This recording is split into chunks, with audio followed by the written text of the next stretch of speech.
जिस तरह हमारे कायद ने हमें हुक्म किया है कि पाकिस्तानी अमीर और एहतजाज करो, मैंने जलसा था लेकिन इस बात से हुकूमत ने हमें नुकीनी दी है, इजाज़त नहीं दी है। और इंशाअल्लाह हम लियाकत बाग खड़े हैं और कल हमारा पूरा मन यहाँ एहतजाज होगा। और मेरा पूरे कारकुनों से आवाम से इंतजार है कि खान साहब ने हुक्म किया है और आप इस हुक्म पे आप लब्बैक हैं, हमें हमारे मुर्शद ने कह दिया है तो वो हमारे लिए नौकी है।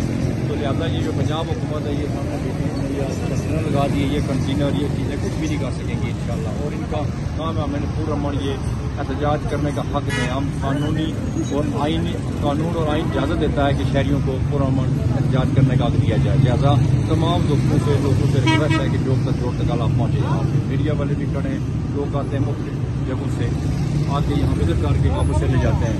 तो इंशाअल्लाह कल यहाँ 2 बजे दमादम मुल्क अंदर होगा।